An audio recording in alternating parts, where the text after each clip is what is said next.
This is a matchup for the ages. Audi cuts a path straight to the paint, and she serves up a slam dunk. Oh, Audi may have the win, but Frank really got the W on that play. That's got to hurt. I'm Chris Williams from Cyclone Fanatic and a proud Iowa State graduate from the class of 2007. No one shows up like Iowa State fans. And Cyclones support Cyclones on and off the field. Your gift can provide scholarships to students, fund groundbreaking research. We could even drum up opportunities for the marching band.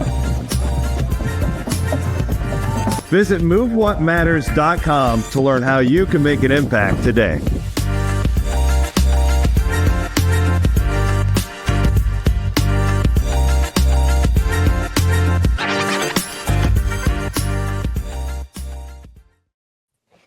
Hey guys, welcome back to another episode of Reaction Time. We're virtual today. This feels weird. Yes, we are. Yeah, I know. We've been in the studio so often. I know. And to think this is how we started. This was our roots. We're getting back to our roots right now. You know what's funny is when Aiden said, "Okay, are you guys good?" and you said "born ready," it for some reason took me back to when we first started, and I didn't know where to sit, so I would sit in my closet because we didn't do video at the time, and I thought, oh, it'll be better sound in here. And then it would take me 20, 30 minutes to be ready to host. Mm-hmm. Yep, you had to compose yourself, get yourself mentally prepared, and you'd be like, all right, are you ready? And be like, born ready. We've come so far. I know, look at us. Who'd have thought? I know. And like I tweeted the other day, I think it was just yesterday, 3 years. It's been 3 years since Fareway officially became the presenting sponsor of our podcast and the content that I do for Cyclone Fanatic, which is so awesome. Mm-hmm. I can't believe Shout it. 3 years. I know. Happy anniversary, Fareway. Don't ever leave us. But speaking of wrestling, right? They hosted their final home duels of the season. How sad. Arizona State on Friday night and Pitt on Sunday. It was a good weekend. Good weekend for the Cyclones. Still got some wins without, I think this was the lead or something in my Friday night story, maybe. It was without your hiccups in the lineup. Cody Chittum was sick this weekend. Evan Bachman has had mono, sounds like. But what a testament to how competitive they are, right? Coach said he didn't even know Evan Bachman had mono at one point. Yeah, Evan Bachman wrestled through it, did not tell the coaching staff. And then Dresser said that they found out and okay, we're sitting you and we're no longer letting you make the decisions on whether or not you wrestle. We will be making those decisions.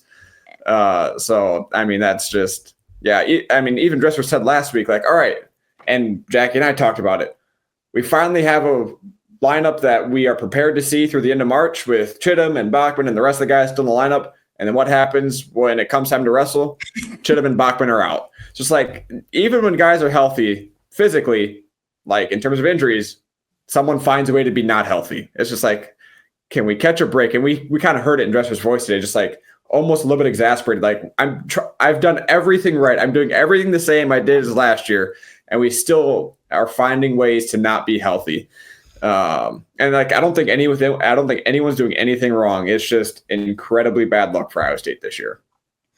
Yeah, unfortunately, whatever plagued the football team just kind of seeped into the wrestling team, and then the basketball team had it with Momchilovich. So, and Lipsey's got a fractured thumb. Yeah, just what a time. What a time. It's funny because when I got to Hilton and I found out Cody Chittum was sick, I was like, I just told everyone the lineup was kind of set. So just kidding. Friday night, Iowa State beat Arizona State 26-15. So still a good convincing win there. How'd you feel about how they did against Arizona State? Yeah, pretty much how I expected it to go. Well, to an extent, I expected Chittum and Bachman to wrestle. So if we throw that part out, it went pretty much how I expected it to go. Richie Figueroa is very, very good at wrestling. He won by fall against Ethan Perryman in the first period. Colton Schultz beat Daniel Herrera 3-0. And I might as well just start with that match. I was really impressed by Daniel Herrera in that match because the first minute, 30 seconds, 2 minutes of that match, I'm just like, this is going to get ugly quick. Herrera got hit for stalling at least 2 times, maybe even 3 times. Colton Schultz, obviously a great Greco-Roman background, dug that underhook and just manhandled Herrera all around the mat anywhere he wanted him to.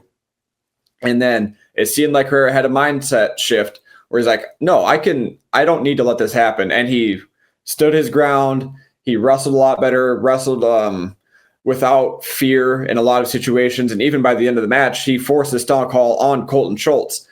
He was starting to shoot some of his shots, feel more confident in that. And then Colton Schultz is a very, very difficult guy to score on. So unfortunately, he was unable to. And I asked Herrera about that today. Is like, hey, what was your confidence like going into that? And halfway through the match, he's like, my confidence has grown exponentially this year. Before the year, I mean, he was a guy that wasn't supposed to wrestle this year. It's supposed to be Younger Bastida's spot. So he's like, I thought maybe I could compete with guys, but like, I didn't think I could beat top end guys. He's like, but through that Colton Schultz match, not only did my confidence and like, oh, I belong in this mat grow. He's like, wait, I think I can beat some of these guys. And then he go to the next match against Dayton Pitzer from Pitt, and he gets the first takedown of that match. Again, he loses that match, and Pitzer's a very good wrestler. I think he's top 15, top 10. So like these are not bad losses by Herrera, but you see his confidence growing as this true freshman who was not supposed to be in the lineup, but you just see it growing. And I think that's really fun. I know it's a loss, but that's fun. But the rest of the matches, I mean, Iowa State was a heavy favorite in pretty much every other match. And they acted like it. Aiden Riggins, I think we need to talk about Aiden Riggins. He won by major decision, 21-7. He was hunting that tech fall. He took a bad shot, got taken down, and then he ended up getting another takedown. So he could have gotten the tech fall had he not taken that bad shot. And I think Dresser talked to him about that. But by and large, Aiden Riggins wrestled really, really well that match. And then against Pitt, again, he got another major decision. So Aiden Riggins really seems to be starting to build on things. And that's going to be really exciting as we preview these next duels, just because he's going to have a couple ranked guys. So can he keep that going? Panero Johnson almost got a major decision against the 21st ranked wrestler, Jesse Vasquez. The Frost brothers continue to do Frost brother things and win relentlessly. MJ Gaitan looked really good. So against Arizona State, I liked pretty much everything I saw from all the guys. Yeah, I would completely agree. I thought of this when we were interviewing Daniel Herrera for weekly availability. He has to be like the easiest freshman to media train. I don't know how much like media training these guys realistically get. Definitely a question for Andy, the SID. But he's just so comfortable talking with us and like explaining his process.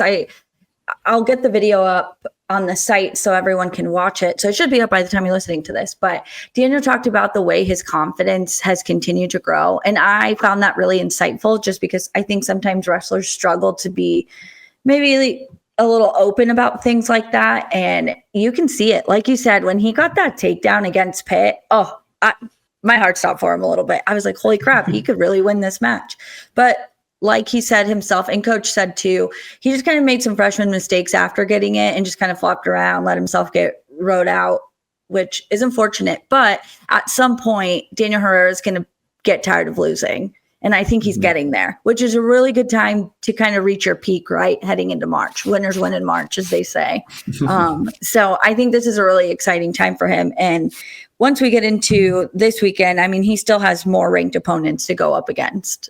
So I am really enjoying having him in there. It's been fun.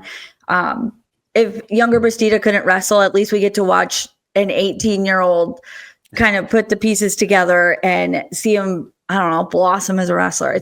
That's been pretty exciting. It makes the matches a lot more fun. I think it's also promising for Daniel Herrera in that to see him be as aggressive as he's been, it shows that he's going to be exactly the type of heavyweight that is younger, that is, Greg Kirkfleet and the Gable Stevensons of the world that are aggressive and bring a lot of action to these matches. Whereas Colton Schultz isn't quite that, which is what everybody was very frustrated with on Twitter. That's what everybody kept tweeting at me. He's so boring. He doesn't do anything. He doesn't deserve his ranking. But heavyweights weren't always like these top guys. No, heavyweight used to be the Colton Schultzes of the world. Yeah, that was normal. Very normal. So, so yeah, Kyle Snyder and Gable Stevenson were the first ones to change that, and it hasn't looked back, and I don't think it will look back. I think the more action-packed, the higher offense, heavyweight style wrestling will be the future going forward. And I think Daniel Herrera does fit that mold too. I mean, we talked about his body with him today, how much he's lost. Like, he was a bad 280 coming into Iowa State. Heavyweights have to wrestle under 285 pounds. And he was a bad 280. He's like, Dresser said he was the fast food king. And Dresser's like, I know you like can eat as much as you want, but you don't have to cut weight. That said, you still need to have good nutrition and put good food into your body. And so Daniel Herrera, credit to him, has taken that to heart. And he's down to 240, 245 now. Yeah. And he looks really good. And Herrera even said it himself. He's like, sometimes look at my body. He's like, whoa, that wasn't there before. Yeah. So yeah, that's been fun to watch his body transform and become more in that style of the Greg Kirkfleets of the world, where you're more lean and you can fire off more attacks. You have better stamina. That's another thing Herrera mentioned. He's like, I felt really good at that in a Colton Schultz match. And you could tell Colton Schultz was getting a little bit tired. So, yeah, I think his conditioning is going to do wonders for him down the road. Well, and the way he described that he can feel his opponents out in that first and second period. So then he feels going into the third, he kind of has that upper hand. That's going to be huge in heavyweight matches. So I'm excited for him. I think this is really good. Obviously, pending red shirt situations, you're assuming Younger is the starter next season, but to be able to have had this season under his belt, and then hypothetically speaking, he'll get a season under as Younger's backup. I think that's going to do wonders for him when he does come back and reclaims that starting spot. So I think he's one you guys can really look forward to if you aren't already, in my opinion. Agreed. Aiden Riggins, he himself in the post duel said that he can definitely feel himself becoming more confident, and he looked more comfortable. Like way this more past on Sunday, he just looked. You could just tell he was walking a little taller. You know, so I am excited for him. He has the potential. Let's see, what are we looking at here? A number 12 ranked guy against South Dakota State, and number 20 for Northern Iowa.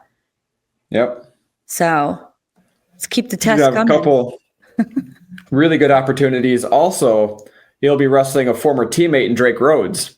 Drake Rhodes is one of those Iowa transfers, one of the many Iowa transfers who transferred out of the program this last year, as was Aiden Riggins. They both transferred out of Iowa. South Dakota State, 30% of their lineup is former Iowa guys. The other two are Kobe Siebrecht and Zach Glazier. Eli McCowan from the Register was saying before availability today that it sounds like Glazier is a little bit injured, so we'll see if he wrestles for South Dakota State. But Drake Rhodes and Kobe Siebrecht will be going. So I'll be excited for the match of former Hawkeyes between Aiden Riggins and Drake Rhodes. Drake Rhodes is ranked number 12 right now. Aiden Riggins is wrestling really, really well. So I think this is going to be a great opportunity for Riggins, someone he's probably very familiar with. I'm sure they wrestled and drilled together many times while at Iowa. So I think that's going to be a really fun match to watch out for, because Aiden Riggins with confidence, I think, is going to be scary. We saw it, and I've said this before. We saw it earlier this season. Aiden would get to these single legs and things and get in on legs, but was unable to finish those takedowns.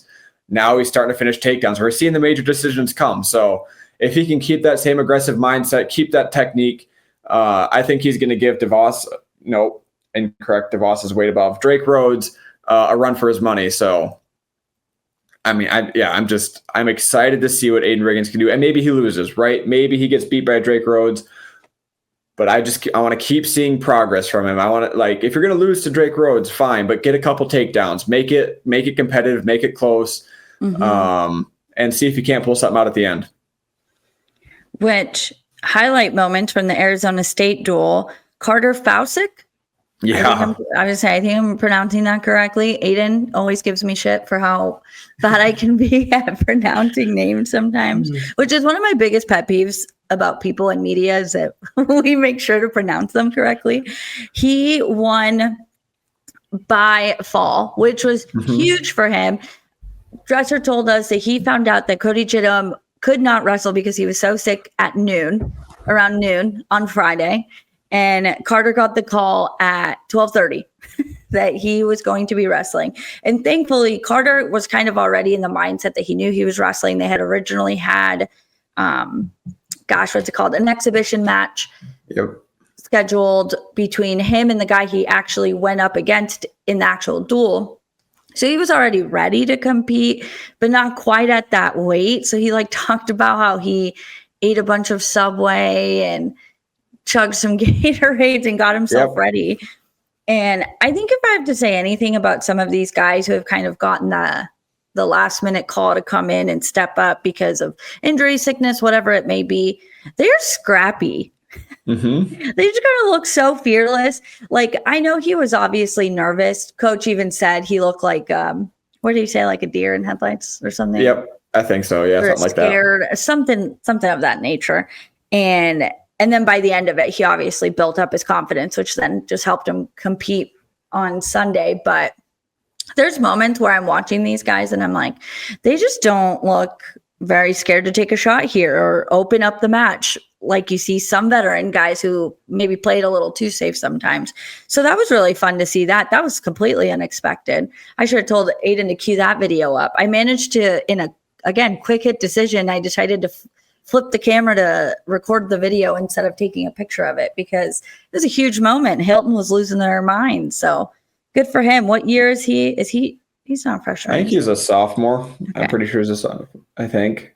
Okay. Pretty sure. Yeah, sophomore. He's a sophomore. Okay. So shout out to Carter. I mean, that's 6 points more for Iowa State. Bonus points make a difference. Huge difference. And the guy he wrestled too, I think it's important to note, true freshman Pearson Manville, who was the #1 ranked recruit at his weight, according to Flow Wrestling, in this most recent recruiting class. So he was wrestling someone that's expected to be a multi-time All-American probably. And Carter started out that match and Pearson Manville took him down and put him to his back. And Carter had to fight off his back, gave up, I think, 2 or 3 back points or something, and started off in a hole. And he just kept wrestling back. And you could, like Jacqueline said, you could see his confidence grow. And by the time that third period came around, he got that takedown. And I think I asked Carter, so what was your mindset in that moment? He's like, well, originally I thought I was just going to let him go and cut him. But I was like, wait, why not just go for a pin? So then he just got a cradle and pinned him. It's like, well, that makes sense. Why not just go for the pin? Duh. But yeah, it was a fun match. Well, and what's funny is I didn't get a picture of this, and this is where I kicked myself, right? At one point, I don't know if it was blood time, injury time, or what it was, where the Arizona State kid turned to his coach and gave him a thumbs up and a wink, he was feeling himself, and he should have. He was leading the match. I'm sure he was like, oh, I'm going to take care of business. So at first I was like, smug. And then Carter got the last laugh, which is, again, that is why it's so important, right? When they say wrestle the full 7 minutes, because you never know what can happen. And he learned the hard way. So that was really fun. I really loved that for him.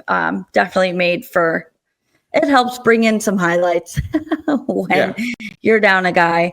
So that was fun. Pitt, Iowa State was a little more even matched. I almost, on my drive up to Ames, I was like, I don't know. I feel like Iowa State could lose this. Well, Dresser and team got lucky because it sounds like Pitt had kind of similar issues as Iowa State, maybe some sickness, maybe some injury. So some of their #1 guys were out for this duel, which kind of gave Iowa State the upper hand in the duel, and they ended up winning 23-14. So, I mean, same thing. It was, you saw some guys step up. Ethan Perryman, would you, I meant to ask coach this, of the guys that when you look at this lineup, right, I'm sure he's looking at Evan and Jacob and Pinheiro, hey guys, you need to score bonus points for us to win this. But then you have Ethan Perryman go win 21-8. That was huge. Good for Ethan Perryman. Cool guy. Spoke to him after the duel. Yeah. We learned him and MJ Gaitan went to high school together. I knew they were both from California. I don't think I knew that they both went to high school together. Interesting. Yeah. And Ethan said they're best friends. Wow. Well, look at that. So he talked about how, it felt really nice to be able to, you're moving out to the Midwest as someone who moved from Las Vegas to Iowa, it was a culture shock. I can only imagine. It's even greater when you come from somewhere like California.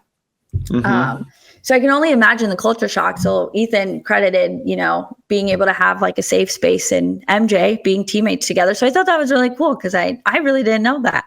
So yeah, I didn't think I knew that either. I knew Speaking of MJ too, I mean, he got a great win against number 18, Luca Augustine, 4-2. So that's another one like Aiden Riggins. They swapped weights and you can just see their confidence grow match by match. And Jack, I think you're the one that said Metcalf was like, they just need mat time and they'll figure it out. So it was, again, honestly, nothing too crazy to highlight. It was just really good to see Daniel Herrera just, again, move the needle again. MJ Gaitan is continuing to stay composed and keep things tight and not get too crazy on the mat to where he ends up losing matches. And Aiden Riggins won again. I think the best thing we can take away out of this duel is that even when things are kind of looking close, Ethan Perriman can surprise you. MJ Gaitan is improving. Aiden Riggins is improving. So I think it was just a weekend of improvement despite Evan Bachman and Cody Chittum being out of the lineup. So, yep.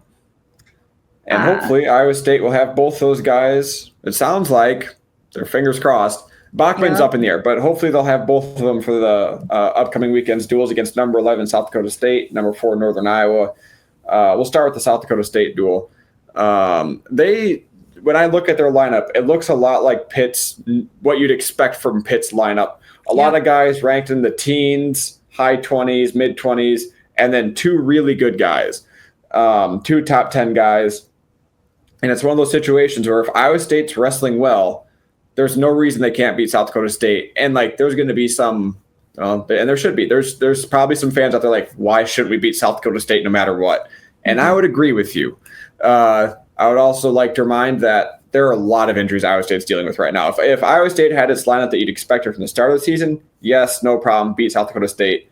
But everyone in Iowa State's probables is a sophomore or younger, except for Evan Bachman, and he is the most likely to not wrestle. So Iowa State is sending out an incredibly young team against top 15 teams, and for Northern Iowa, a top 5 team. So while yes, on paper, Iowa State should be the better team because it's Iowa State and the budget, athletic department, history, all of the things. But I mean, South Dakota State's had a good wrestling squad for a number of years now. So I'm really excited for that dual meet.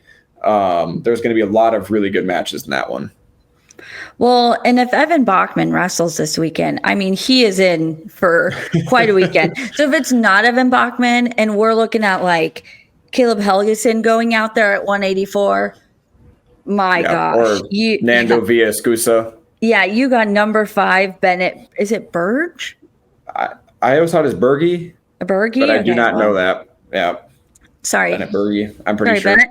And then you got my angel, number 2, Parker Kutkeisen, which Dresser said you're going to need, what did he say, a switchblade?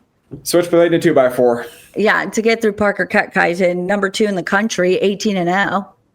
Yeah. No one's beating that guy. No, maybe old Carter. I was going to say, besides from number Penn 1. State. Yeah. So I think my consensus when you look at this, again, Northern Iowa is having themselves a season. They are 12-1.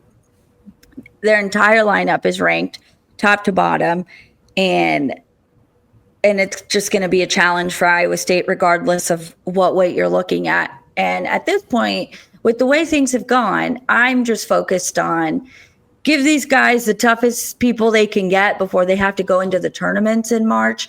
This is, I mean, just look at what it's done for Daniel Herrera. Look at what it's doing for Aiden Riggins to finally have some consistency and now has a few matches under his belt at 165 pounds. So I think this is only, I wish I could sit here and be like, no, don't worry. Like, they're going to win these duels, but we don't know if they're going to win these duels. So at this point, I just rather these guys be as in the best possible shape they can physically be to go into what the grueling competition is at the tournaments and just do your best there. And I mean, you never know. Something crazy could happen against South Dakota State. Northern Iowa's looking a little too good for me to feel confident about Iowa State winning that one. So I think Doug Schwab might finally get his way and get a UNI win, especially from what it sounds like, a sold out crowd at McLeod. So I think this is just important for the guys to wrestle. It sounds so cliche. Wrestle a full 7 minutes. I just want to see them wrestle as hard as they can, see improvements where we can. I know Cody Chittum said he's feeling good, feeling much better than he was, but I am curious how he's going to be feeling back out there after a stomach bug. Like, that sucks. Yeah. I've never had mono, but I know mono sucks. Yeah, I've never had it either, but yeah, I've heard people say like it can take a month to recover from mono. So that's a rough one. And then I asked Cody Chittum how do you recover as a wrestler from having a stomach bug? He's like, well, I was below weight actually, so I had to put a whole bunch of sodium in my body, got above weight, and then now he's got it normalized again. So hopefully he's feeling pretty good, ready to go. And I was just looking over the Northern Iowa lineup, and I think they're probably favored at 6 weights, but a couple of those weights, I would say Cale Happel, Ryder Downey, are toss-ups. And if Iowa State finds a way to win those matches, then you're winning 6 out of the 4 matches. If you can contain Parker Keckheisen, oh God. If you can contain 197 Wyatt Volker, I think there's a real chance, or maybe find bonus points somewhere else. If Evan Frost can find you bonus points, I think that would be huge. If last year MJ Gaitan beat Jared Sima 10-2, that's a major decision. If MJ Gaitan can repeat that performance, if you can find some bonus points, limit some bonus points, there is a legitimate world where Iowa State wins this dual meet, but it needs an upset at 141. Jacob Frost needs to beat Cale Happel, which has never happened, and Cody Chittum needs to beat Ryder Downey, which has never happened. Last year when Ryder Downey and Cody Chittum wrestled, Downey won 12-9. And I remember there being, I don't remember exactly what it was, but a flurry late in the match. Yeah, there was a scrappy there. Yeah, Chittum was real close to getting a takedown or something was happening. So that's a match that Cody Chittum can win. I feel pretty confident with the confidence that Jacob Frost is wrestling with right now that he can beat Cale Happel. Now, I do not think that'll happen, but I think it could happen. There's a difference. I think there's a distinction there. It could happen. I don't think it necessarily will. But if those two things do happen, I think Iowa State has a really, really good chance of actually beating Northern Iowa. So we'll see what they can pull out. And, hey, if Ethan Perriman beats Trevor Anderson, that just helps all the more. Hey, I think he's feeling himself too. Why not? I think Cody Chittum is just such a competitor. And what we've seen from him, that I don't think a ranking matters when it comes to who he goes not up to against. Chittum. I think it fully has to do with what Chittum steps on the mat, right?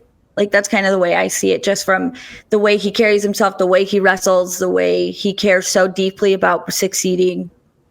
If I had to pick an upset that could easily happen, I would look at Cody Chittum, to be honest. But again, a stomach bug is so hard to recover from, so I'm a little worried. But it'll be a really fun weekend, regardless. It will be. Yeah. What I was going to say, Chittum beat the guy who beat Ryder Downey. Chittum beat Caleb Fish from Oklahoma State, who had just beaten Ryder Downey the day before. So Chittum knows that he can compete at this level. And, like, he doesn't need that result to tell him that. He knows he can.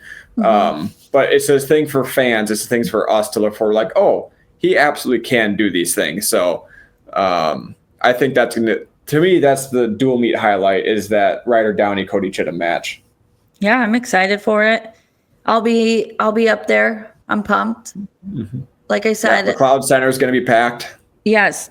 As of the night prior to us recording, it sounded like there were like 60 tickets left. So Doug Schwab has to be feeling good. So I'm excited. And this past weekend, I forgot to bring it up, Iowa State honored their team that won the team trophy, 4th place finish at Nationals last year. There they are. Poor Cody Chittum looks absolutely miserable. Oh, no. Yeah, he looks rough. Yeah. The only one not holding his trophy up. Yeah. Yeah. And don't mind Zach Redding. Zach Redding's in there helping out. Yep. Yeah. Will Feldkamp, David Carr, throwback. Yeah. Casey Swiderski looks so cleaned up. He had his I hair. didn't even recognize him. Crazy. You can't really see him because Evan's covering him. But he had the flow is perfectly brushed. The flow is flowing. He has like it is. What's it called? A collar. He had a collar sticking out of his sweater. looking like he's never talked trash in his life. And Anthony Etchemendia is on crutches. So in case anyone was curious about that injury. Yeah, and he has that bag. And I told you, he has that bag thing around his neck. He doesn't look together right there. But yeah, it was fun to see them. They got a nice little standing ovation. David Carr was doing David Carr things. It was fun to see them. Of course. They deserve it. Yep, they do. Team trophies are nothing to be, they should be celebrated. No, absolutely. That is a huge accomplishment for that program, and especially for Dresser, to be able to accomplish that. And plus, they did it over Iowa. You get to not only say you have a team trophy, but you beat Iowa doing it. So. Yep. 1.5 team points. Every point matters. Every point matters. They beat him by one Will Feldkamp. Yeah, shout out to Will Feldkamp. Well, Ben, I'm excited. This is the last trip I'll make to watch wrestling, cover wrestling in person before I head down to Tulsa in a few weeks.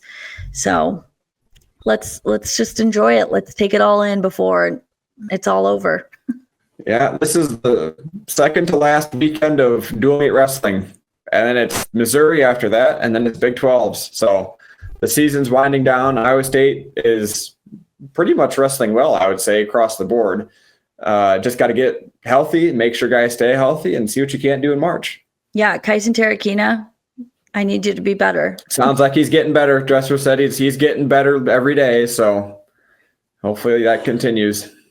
Yeah, well, we'll be back next week as always to recap whatever the heck goes down this weekend against South Dakota State and Northern Iowa. It'll be a great time.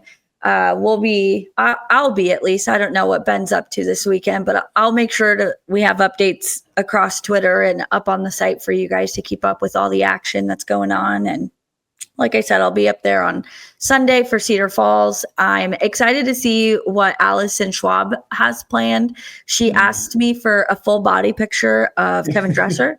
I sent it to her. So I hope that will be interesting. I hope they blew it up. I hope he's like in the stands somewhere. Like that old George and Yang thing that Iowa State men's basketball had back in the day. You remember that? With, I think it's at Wallabies. I think it's at Wallabies now. So it'll be fun. It'll be fun. And as always, shout out to Fareway once again, our presenting sponsor. We're here because they continue to support us. So we'll be back next week, guys. Thanks for listening.